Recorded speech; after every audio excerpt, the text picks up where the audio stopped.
بھرمار تھی۔ گلاب اور موتیا شہرام کو بہت پسند تھا۔ وہ جانتی تھی بہاریں داخلی دروازہ کھول کر اندر داخل ہوئی تو اسے زوردار چکر آیا تھا۔ اس نے دروازے کا پٹ زور سے تھاما ورنہ وہ گر جاتی۔ اندر سے پورا گھر سرخ گلاب اور سفید گلابوں سے سجا ہوا تھا۔ بہارے کی آنکھیں جلنے لگی تھی۔ اس نے آج یہ گھر آئزل کے لیے سجایا تھا۔ وہ سمجھ چکی تھی۔ بہارے کے سامنے بڑا لاؤن تھا جس کے ایک طرف گلاس ڈور لگا تھا جس کے اندر کا منظر واضح نہیں تھا۔ مدھم سے عکس سے معلوم ہوتا تھا وہ ڈائننگ ایریا ہے جس کے ساتھ ہی اوپن کچن تھا اور دوسری طرف ایک ڈرار بنی تھی جس کا راستہ کمروں کی طرف جاتا تھا۔ بہارے گل کے قدم اوپر بنی سیڑھیوں کی طرف تھے جہاں پھولوں کی روش بنی ہوئی تھی۔ ونم نگاہوں سے دیکھتے ہوئے سیڑھیاں چڑھ رہی تھی۔ ایک ایک قدم من بھر کا ہو رہا تھا۔ سب کچھ واضح تھا۔ یہ سب کچھ اس نے آئزل کے لیے کیا تھا۔ اب کیا رہ جاتا تھا؟ وہ ادھر کیوں تھی؟ اسے یہ بھی سمجھ نہیں آ رہا تھا۔ اس کے کمرے میں اس کے بیڈ پر وہ سجی سوری کسی دوسری عورت کو دیکھے گی تو وہ تڑپ کر ہی مر جائے گی۔ وہ سچ میں بدل گیا تھا۔ وہ سچ میں اب اس کا نہیں رہا تھا۔ وہ مشکل سے ہی سیڑھیاں چڑھ رہی تھی۔ اسے لگ رہا تھا وہ کسی بھی لمحے چکر کھا کر گر پڑے گی۔ کیا وہ آئزل سے نکاح کر چکا ہے؟ سیڑھیاں چڑھتے اس کے دل کے اندر اٹھتے وہموں نے مزید اسے پاگل کیا تھا۔ کیا وہ اندر آئزل کے ساتھ اپنی ویڈنگ نائٹ منا رہا ہے؟ بہارے گل کے اندر جیسے کسی تیز تندور دہکا دیے تھے۔ فرش پر اس کی گرفت مزید مضبوط ہوئی تھی۔ بہارے تیزی سے سیڑھیاں چڑھتے کمرے کی طرف بڑھی۔ دروازہ کھولتے وہ اندر داخل ہوئی جہاں کوئی نہیں تھا۔ بیڈ کو سرخ گلابوں سے سجا دیکھ کر وہ پاگل ہوئی تھی۔ وہ چاروں اور کمرے کو دیکھ رہی تھی۔ زخت گریاں سے اس کی آنکھیں شدت سے گلابی ہوئی تھی۔ ہاتھوں کی مٹھیاں بچھی تھی۔ وہ گہرے سانس لیتے یہ سب دیکھ رہی تھی۔ چادر اسے سر سے پھسلتی ایک شانے پر لہرا گئی تھی۔ ایسا ہی تو کمرہ سجا تھا آج سے کچھ ماہ پہلے۔ اس رات بھی کمرے میں گلاب اور کینڈل سجی تھی۔ آج بھی کمرہ ویسے ہی سجا تھا۔ بہارے جلتی نگاہوں سے کمرے کو دیکھ رہی تھی۔ اس بیڈ کو دیکھ رہی تھی جہاں اس کا شوہر کسی دوسری عورت کے ساتھ اپنی ویڈنگ نائٹ منانے لگا تھا۔ نہیں شہرام، میں تمہیں کسی دوسری عورت کے ساتھ ویڈنگ نائٹ نہیں منانے دوں گی۔ تم نے اسے چھوا بھی، میں تمہیں اور اس کمرے کو آگ لگا دوں گی۔ بہارے گہرے سانس لیتے اپنا گلا جکڑتے ٹوٹے لفظوں سے بمشکل بولی تھی۔ اس کے سر کے دھمک میں اضافہ ہو رہا تھا۔ سانس بمشکل آ رہا تھا۔ وہ اپنے فرش پر گرفت مضبوط کرتے کمرے کو دیکھ رہی تھی۔ اس کے وجود پر چادر زمین بوس ہوئی تھی۔ اسی اثنا میں شہرام ڈریسنگ روم سے نکلتا کمرے میں آیا۔ وہ سفید شلوار قمیض میں ملبوس تھا جس پر اسکن کلر کی مردانہ شال کندھوں پر ڈال رکھی تھی۔ وہ خوشبو اور وہ نکھرا سا کھڑا تھا۔ وہ اسے اتنا تیار دیکھ کر دہکتے شعلوں کی مانند جلی تھی۔ بہارے نے اسے شعلہ بار نگاہوں سے دیکھتے اپنے پرس پر گرفت مزید مضبوط کی۔ شہرام اپنے نمزدہ بالوں کو انگلیوں سے سنوارتے ڈریسنگ مرر کی جانب بڑھ رہا تھا۔ بہارے کو دیکھ کر وہ یکدم ٹھٹک کر رکا جو دلہن کے لباس میں سجی سوری اس کے سامنے کھڑی تھی۔ وہ شعلہ جوالا بنی گہرے سانس لیتی اسے بھیگی نگاہوں سے شعلہ بار نگاہوں سے گھور رہی تھی۔ بہارے، تم یہاں پر کیا کر رہی ہو؟ شہرام حیرت سے اس کی طرف بڑھا۔ اس کا یہاں موجود ہونا ہی حیرانگی کا باعث تھا کیونکہ اس کا گھر کا پتہ کسی کو نہیں پتا تھا۔ پھر اس کا دلہن کا لباس میں ملبوس ہونا اس کے لیے حیرانگی کا باعث نہیں، پریشانی کا بھی باعث تھا۔ رک جاؤ شہرام، وہیں پر تو۔ بہارے چیختے ہوئے پرس سے پسٹل نکال کر شہرام خانزادہ پر تان چکی تھی۔ شہرام لب بھیچے پر وہیں پر رک گیا تھا۔ بہارے گہرے سانس لیتی پسٹل دونوں ہاتھوں میں جکڑے ہوئے تھی۔ یہ کیا طریقہ ہے بہارے؟ اب کون سا پاگل پن دکھا رہی ہو؟ شہرام نے جبڑے بھیجتے سے قہر بار نگاہوں سے گھورا۔ وہ دلہن کے لباس میں سچ سنور کر اسے یہاں پر مارنے آئی تھی۔ اگر مارنا ہی تھا تو ایسے ہی مار دیتی۔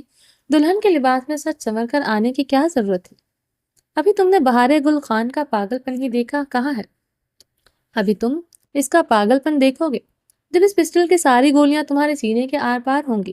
بہارے نے استضائیہ مسکراتے ہوئے بھیگے لہجے میں چیخ کر کہا۔ شہرام نے اس کے یوں پاگلوں کی طرح چیخنے اور اس کے ہاتھ میں پسٹل دیکھتے ضبط سے منہ پر ہاتھ پھیرا تھا۔ وہ اسے خون شام نگاہوں سے گھور رہا تھا۔ کہا تھا تم سے تمہاری پسٹل سے تمہاری جان لے لوں گی۔ تم نے کہا تھا لے لینا۔ اس میں گولیاں نہیں ہیں مگر آج اس میں گولیاں ہیں شہرام خان، اور یہ پسٹل مجھے چلانی بھی آتی ہے۔ تو تمہیں ٹریلر دکھاؤں؟ بہارے نے کہتے ہوئے ایک طرف رکھے واز پر فائر کیا۔ واز ٹوٹ کر دو حصوں میں تقسیم ہو گیا۔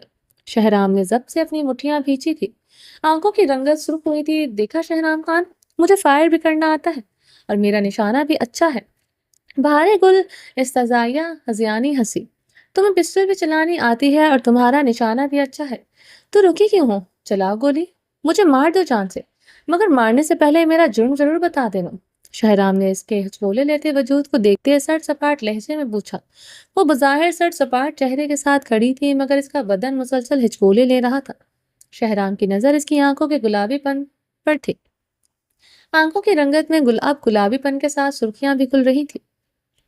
اتنے جرم تم نے کیے ہیں شہرام خان کہ تمہیں خود ہی نہیں پتا تمہارا جرم کیا ہے۔ شہرام کی بات پر بہاریں پاگلوں کی طرح ہنسی۔ شہرام اس کے یوں ہنسنے پر اپنے جبڑے بھیج گیا تھا۔ اس کی بیوی کا ہر انداز اسے پاگل کر دینے کے مترادف ہوتا تھا۔ تمہارا جرم ہے مجھ سے محبت کرنا، مجھ سے عشق کا دعویٰ کرنا، میرے نخرے اٹھانا، رخصتی سے پہلے راتوں کو میرے کمرے میں آنا، ہر کسی کے آگے میرے لیے ڈھال بن جانا، میرے منہ سے ہر خواہش نکلنے سے پہلے پورا کر دینا۔ بہاریں روتے ہوئے چیخیں تھی۔ شہرام کی نظریں اب اس کے عارض پر بہتے آنسوؤں پر تھی۔ اس کی بیوی سچ میں پاگل تھی۔ وہ اس کے آنسوؤں کو بغور دیکھتے اپنی ہلکی گھنی بیئرڈ پر جھنجھلاتے ہوئے ہاتھ پھیرا۔ یہ جرم کم تھے جو تم رخصتی کے بعد میرے لیے تڑپتے ہوئے راتوں کو جاگتے تھے، سگریٹ پیتے رات رات بھر مجھے پیاسی نگاہوں سے دیکھتے تھے۔ کیوں دیکھتے تھے مجھے ان نگاہوں سے؟ بہار نے روتے ہوئے استغفار کیا۔ ٹھیک کہہ رہی ہو، یہ جرم تو بہت بڑے ہیں، میں خود ان جرم کا مرتکب ہوتے ہوئے پچھتا رہا ہوں۔ شہرام نے لب پیچھے اسے گھورتے ہوئے کہا۔ شہرام کی بات پر بہاریں کے ہاتھوں میں لرزش ہوئی تھی۔ پسٹل اس سے ایک ہاتھوں سے گرتی بچی تھی۔ شہرام کی نظریں اس کے کپکپاتے وجود سے ہوتے اس کے ہاتھوں کی لرزش پر آ ٹھہری تھی۔ تم بہت بے رحم ہو شہرام، وہ شدت غم سے روتے ہوئے بری طرح چیخی۔ میں بے رحم ہوں یا تم بے رحم ہو؟ میرے رات رات بھر تڑپنے پر تم سکون حاصل کرتی تھی، میری تڑپ کو دیکھتے ہوئے بھی تم جان بوجھ کر سوتی رہتی تھی۔ اب مجھ سے یہ سوال کیوں کر رہی ہو؟ کیوں آئی ہو یہاں، وہ بھی اس لباس میں جسے تم نے اٹھا کر پھینک دیا تھا؟ شہرام نے چپتے لہجے میں سوال کیے۔ اس کا دو آتشا روپ اسے جیسے پاگل کر چکا تھا۔ پہلی رات کا ایک ایک پل اس کی آنکھوں کے آگے لہرایا تھا۔ محرم کی قربت کے لیے اس کا وجود ایک بار پھر مچلنے لگا تھا۔ اس کی بیوی ادھر یقیناً اس کا امتحان لینے آئی تھی، اس کی تڑپ میں اپنا سکون ڈھونڈنے آئی تھی۔ شہرام نے سلگتی نگاہوں سے اس کے دہکتے بہکتے روپ کو دیکھا تھا۔ تم کیوں اس لباس میں آج اس عائزل کو دیکھنے کی تمنائی تھے؟ یہ سیج بھی تم نے اس کے لیے سجائی ہے؟ بہاریں کل ایک بار پھر ہنسیانے چیخی۔ جس کے لیے بھی سجائی ہو تم پوچھنے کا اختیار نہیں رکھتی۔ جب تمہیں مجھ سے محبت ہی نہیں ہے، نہ کبھی ہو سکتی، تو پھر یہ تڑپ کیوں ہے؟ کیا میرے انجینئر بنتے ساتھ ہی تمہیں مجھ سے محبت ہو گئی ہے؟ شہرام نے سائڈ ٹیبل سے سگریٹ اور لائٹر جلا کر لبوں سے لگاتے سگریٹ کا دھواں چھوڑتے منہ سامنے کھڑے کپکپاتے نازک وجود کو جیسے سلگایا تھا۔ شہرام کی بات پر بہاریں گل کے لبوں پر استزائیہ کر بھری مسکراہٹ آن ٹہری تھی۔ اس نے وہی کہہ دیا جو اسے یقین تھا، وہ اس سے محبت کا اظہار میں کہے گا۔ مجھے تم سے محبت نہ کبھی تھی اور نہ کبھی ہوگی شہرام خان۔ بہاریں گل مرنا پسند کرے گی، مگر تم جیسے بے حس انسان سے محبت کرنے سے پہلے میرے نزدیک تمہاری کوئی ویلیو نہیں ہے۔ تم انجینئر ہو یا بہت بڑے کانٹریکٹر، یا پھر تمہارے پاس یہ زمین جائیداد ہے، تم میرے لیے کل بھی یوز لیس تھے، تم میرے لیے آج بھی یوز لیس ہو۔ وہ ایک بار پھر سے بھر بھر جلتی چیخی تھی۔ بہاریں کی بات پر شہرام کے لبوں پر مسکراہٹ گہری ہوئی تھی۔ یہ تو میں جانتا ہوں بہاریں گل خان کو مجھ سے محبت نہیں ہے، مگر میرا سوال اب بھی برقرار ہے۔ یہ تڑپ کیوں ہے؟ کیوں میری دوسری شادی کرنے پر ایک محبت کرنے والی بیوی نہیں، ایک عشق کرنے والی بیوی کی طرح تڑپ رہی ہو؟ آج اپنی شادی کے جوڑے میں ملبوس سجی سوری اپنے شوہر کے سامنے کیوں موجود ہو؟ شہرام نے بہاریں پر گہری نظر ڈالتے ٹھنڈے لہجے میں سوال کیا، ساتھ میں سگریٹ کا گہرا کش لیا۔ شہرام کے سوال پر اب وہ ٹوٹ کر جیسے بکھری تھی۔ وہ بری طرح روتی، وہ مزید اپنے آنسوؤں پر قابو نہیں پا سکی تھی۔ تم تڑپنے کی بات کر رہے ہو شہرام خان؟ بہاریں گل مر رہی ہے، اس کے اندر دہکتے علاوہ روشن ہے۔ بہاریں گل خان شہرام خان سے محبت نہیں کرتی، مگر شہرام خان کو کسی دوسری عورت کا ہوتے نہیں دیکھ سکتی شہرام خان کو کسی اور کے پہلو میں سوتے ہوئے، کسی اور عورت کے پیار سے دیکھے، اس کے نخرے اٹھائے، اسے محبت کا دعویٰ کرے۔ ایسا لگ رہا ہے جیسے مجھے کوئی اندر سے خنجر سے کاٹ رہا ہے۔ شہرام خان میں مر رہی ہوں۔ شہرام خان دوزخ کی آگ اتنی دہکتی نہیں ہوگی جتنی میرے اندر تمہیں عائزل کے ساتھ دیکھ کر دہکتی ہے۔ بہاریں نے تڑپتے ہوئے ہچکیوں سے کہا۔ جب کا دھارا چھوٹ گیا تھا، وہ ستمگر کے سامنے بکھر گئی تھی۔ شہرام سگریٹ کے گہرے کش لیتے اسے گہری نگاہوں سے دیکھ رہا تھا۔ تمہیں کیا چاہیے؟ مجھ سے میری قربت چاہیے، میرا جسم چاہیے، میں سب کچھ دینے کے لیے تیار ہوں شہرام خان۔ رات رات بھر تمہاری شدتیں سہوں گی، اف نہیں کروں گی۔ اگر دن کو بھی اپنے پاس رکھو گے، میں تمہاری قربت تمہاری باہوں میں رہوں گی۔ ایک سسکی، ایک آواز نہیں نکلے گی۔ بہارے کی سسکیوں میں اضافہ ہوا تھا۔ شہرام خان کی گرم آنچ دیتی نگاہوں میں اضافہ ہوا تھا۔ جیسے تم چاہتے ہو شہرام خان ویسا ہی کروں گی۔ بہارے گل تمہارے سامنے اونچی آواز سے بولے گی نہیں، تم جہاں رکھو گے وہاں رہ لوں گی۔ اگر تم کہو گے حویلی سے باہر نہیں نکلو تو نہیں نکلوں گی۔ تم سے نظریں اٹھا کر بات بھی نہیں کروں گی، ایک فرمانبردار بیوی کی طرح رہوں گی۔ میں نے تم سے کب ان سب کی ڈیمانڈ کی؟ شہرام نے سگریٹ لبوں میں دبائے سر لہجے میں استقبال کیا۔ تو پھر کیا چاہیے تمہیں جو تم آئزل سے نکاح کر رہے ہو؟ اور ناراض تو تم اسی بات پر ہوئے تھے کیونکہ میں تمہیں تمہارا حق نہیں دیتی تھی۔ اب دینے کو تیار ہوں۔ بہارے کی سسکیوں میں اضافہ ہوا تھا۔ وہ جھک تو گئی تھی آج اس کے سامنے، اور کیا چاہیے تھا؟ جہاں تک بات ہے میرے حق کی، وہ تم دو یا نہ دو، میں تم سے لے سکتا ہوں۔ مجھے تمہاری رضامندی یا اجازت کی ضرورت نہیں ہے، کیونکہ تم شہرام خان کی بہارے ہو، اور صرف شہرام خان کے سر سے لے کر پیروں تک صرف شہرام خان کا تم پر حق ہے۔ شہرام نے اسے اوپر سے نیچے گہرے استحقاق سے بھری نگاہوں سے دیکھا تھا۔ چلیں جی، باقی کا نیکسٹ ایپیسوڈ میں کنٹینیو کریں گے، اور جلدی سے جلدی لائک اینڈ کامنٹ کر دیں ویڈیو کو۔ پھر نیکسٹ ویڈیو انشاءاللہ شام کو 9 بجے یا 9:30 تک مل جائے گی۔ چلیں جی، اپنا ڈھیر سارا خیال رکھیے گا، دعاؤں میں یاد رکھیے گا۔ اللہ حافظ۔